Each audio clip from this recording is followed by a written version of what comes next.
Olá, meu amigo, minha amiga, seja muito bem-vindo a mais uma editorial aqui do nosso canal. É sempre um prazer estar aqui contigo. Vamos lá, eu estou fazendo a cobertura sobre os atos do dia 8 de janeiro e a CPMI, que agora é inevitável, não tem como mais fugir da possibilidade de acontecer uma CPMI lá no Congresso Nacional. Vamos lá. Depois que as imagens vazaram do general Gonçalves Dias, ele teve que prestar depoimento lá na Polícia Federal. A determinação foi do próprio Alexandre de Moraes, mas já tinha depoimento marcado que a Polícia Federal tinha pedido. Ou seja, totalmente divergente a forma que Alexandre de Moraes tratou o caso do ministro Gonçalves Dias com a forma que ele tratou do Anderson Torres. O fato é que esse depoimento acaba por complicar um pouco mais a vida do ministro da Justiça. Olha só o que o Kim Kataguiri, que é um deputado federal, postou em suas redes sociais. Flávio Dino não avisou o GSI do dia 8? Essa é a grande questão, porque no depoimento ele fala que o Gonçalves Dias, que o Flávio Dino, que tinha o poder da BIM nas mãos e do Ministério da Justiça, não informou do GSI que ia acontecer os atentados no dia 8. Por isso que ele estava lá dentro, porque ele nem sabia que isso ia acontecer. O depoimento do ex-ministro do GSI complica ainda mais o ministro da Justiça, que é o Flávio Dino. O ministro da Justiça, Flávio Dino, sabia o que rolaria. Por que não avisou o GSI e a ABIN? Precisamos de uma CPI urgente para investigar isso. Então foi a postagem aqui do deputado federal Kim Kataguiri. Ou seja, realmente, se o ministro da Justiça sabia, qual motivo ele não avisou o GSI? Ou o GSI está mentindo e ele avisou e realmente o ministro do GSI tinha responsabilidade. Aqui tem situações antagônicas. Para um está falando a verdade, o outro está faltando com a verdade. É simples assim. E até então, perante a Polícia Federal, o ministro do GSI falou que Dino sabia e não avisou. Ainda sobre o assunto, a tensão pela CPMI está grave. O senador Marcos Duval, e essa matéria da Conexão Política, diz que ele tem muito a informar assim que a CPMI começar e que eles não vão calar. E o título da matéria é Aumenta a tensão sobre a CPMI dos atos do dia 8 de janeiro, só vão me calar se ceifarem minha vida. Então, o Marcos Duval já fez uma live declarando que está recebendo ameaças contra a sua vida, contra a vida da sua própria família e que ele vai revelar, apesar de todos os riscos que ele está correndo, que ele vai revelar muita coisa ainda que está escondido e que ele sabe sobre o governo Lula.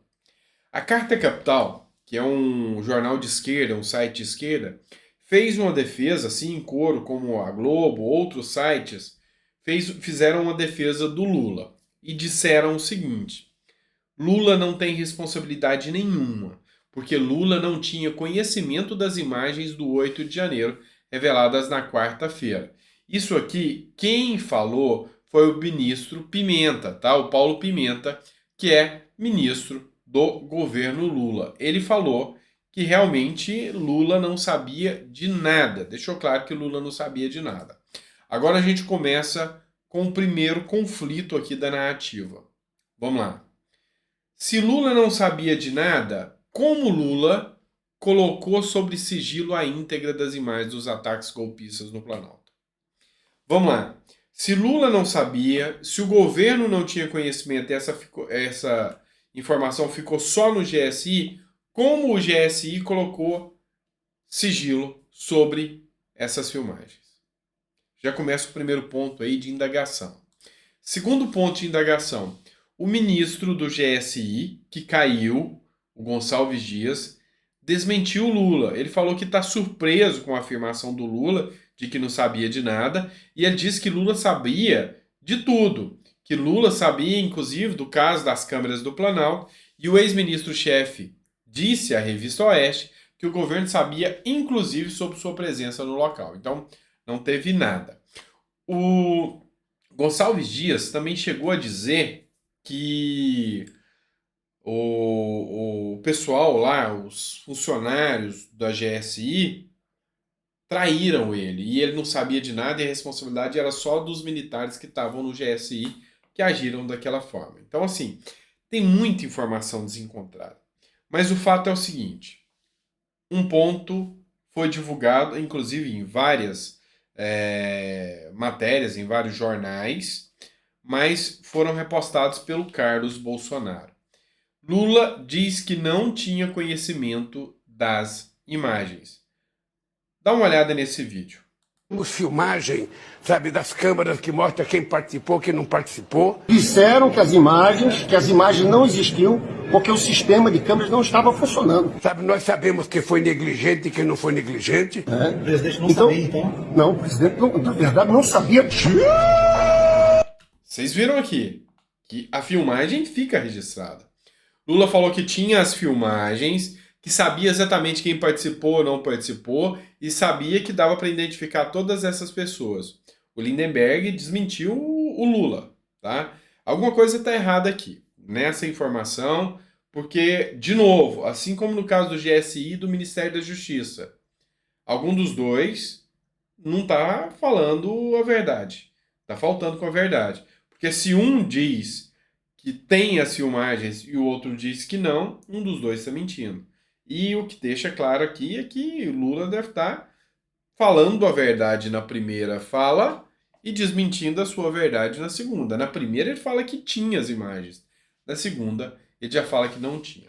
O Carlos Bolsonaro, nessa postagem, ele escreveu o seguinte: se esse país fosse sério e não essa podridão que se escancara cada dia mais, o poste jamais estaria mijando no cachorro. O sistema sobrevive graças às teias da imprensa batendo bola em todos os lugares. O Brasil se transformou em algo que não posso dizer, pois a liberdade só existe se os senhores sabem para quem.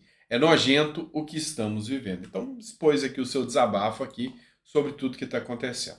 Agora, sobre esse vídeo, um influenciador digital chamado Ed Raposo trouxe um ponto aqui que vale a pena discutir. Acharam um vídeo do Bebum. Então, lembrando que essas falas são do Ed Raposo, não é o meu perfil ofender as pessoas, e eu não vou ficar chamando o Lula de Bebum aqui, mas quando vocês virem aqui do que se trata, sabe, as ofensas não são atribuídas a mim. Eu vou só fazer a leitura aqui do que foi escrito.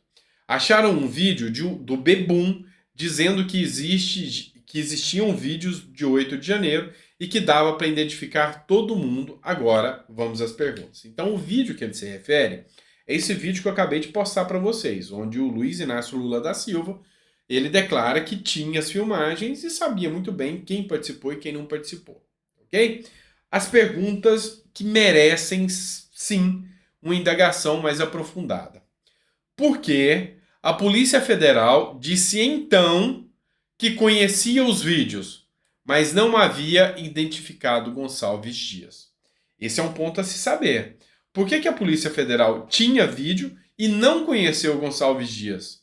E os repórteres da CNN, em um dia que estava com os vídeos, identificaram Gonçalves Dias. O Ricardo Capelli, que é o interventor nomeado por Lula, diz que houve uma montagem, uma edição da filmagem. A CNN, que foi quem liberou as imagens, refutou isso e disse que liberou todas as imagens, tá? Então, o Dilma, no caso aqui, quando ele fala Dilma, ele se refere ao presidente Lula, falou que dava para identificar todos. Exato, aqui é o primeiro ponto da mentira. Eles mesmos disseram que se identificava todos, dava para identificar todos a partir do vídeo. A partir do vídeo. E Lula falou que conhecia o vídeo. Segundo ponto. Número 2, questionamento 2. Por que então Lindenberg diz que o GSI falou pro ladrão, que ele fala, eu não vou chamar Lula de ladrão aqui, tá? Muitas pessoas chamam o Lula de ladrão, mas eu não vou chamá-lo de ladrão aqui, tá? Vamos lá. Por que então Lindenberg diz que o ladrão, que os vídeos não existiam? Diz pro ladrão que os vídeos não existiam. Dilma, que é Lula, disse que os vídeos existiam. Então aqui tem uma dicotomia. Algum dos dois está mentindo. E se algum dos dois está mentindo, está obstruindo a justiça. E o crime de obstrução da justiça deve ser apenado. Por um servidor público, é agravado ainda. Um dos dois está mentindo. Seja Lindenberg ou seja Lula. Porque um fala o contrário do outro. Alguma coisa está errada. Ficou esquisito também o ministro do Supremo Tribunal Federal, o Alexandre de Moraes, mandar tirar o sigilo dos vídeos. Sendo que, baseando na fala do pudim de cana, que ele citou aqui, que é o Lula, Planalto, Polícia Federal e STF já tinham material, pelo menos desde a declaração dele. Ou seja, desde janeiro eles já tinham toda a documentação.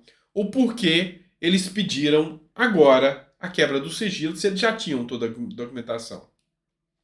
Sei lá, olhando assim, por alto, passa até a impressão de que a CNN não tivesse mostrado as imagens, só eles saberiam o que aconteceu. Mas devo estar errado. Jamais esconderia isso da gente, né?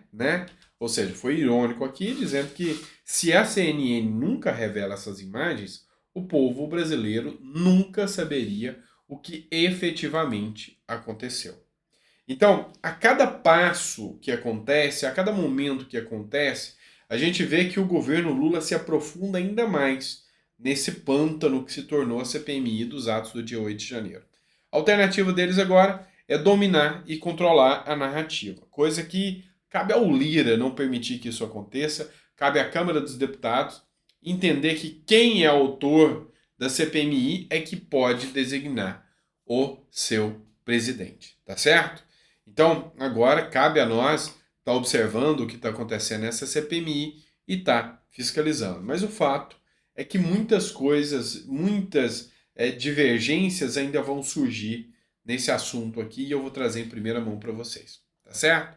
Então, desde já, muito obrigado, grato por ter aceitado essa missão de trazer as informações e você me receber na sua casa, tá bom? Muito obrigado, fica com Deus e até o próximo vídeo.